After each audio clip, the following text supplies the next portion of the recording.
So I think a lot about the contrast between banality and wonder, between disengagement and radiant ecstasy, between being unaffected by the here and now and being absolutely ravished emotionally by it. And I think one of the problems for human beings is mental habits. Once we create a comfort zone, we rarely step outside of that comfort zone. But the consequence of that is a phenomenon known as hedonic adaptation. Overstimulation to the same kind of thing, the same stimuli again and again and again, renders said stimuli invisible. Your brain has already mapped it in its own head, and you no longer literally have to be engaged by that. We have eyes yet see not, ears that hear not, and hearts that neither feel nor understand.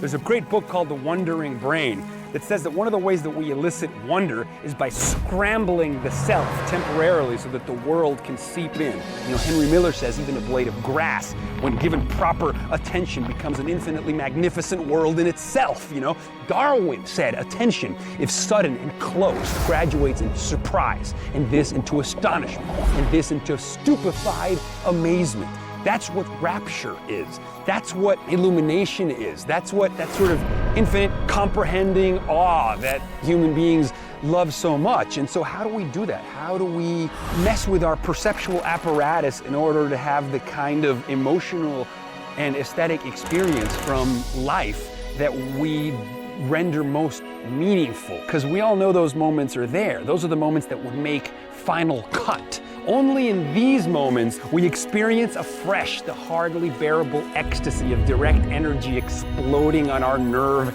endings. This is the rhapsodic, ecstatic bursting forth of awe that expands our perceptual parameters beyond all previous limits, and we literally have to reconfigure our mental models of the world in order to assimilate the beauty of that download.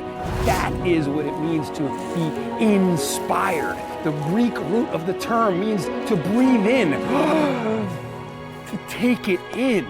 We fit the universe through our brains and it comes out in the form of nothing less than poetry. We have a responsibility to awe.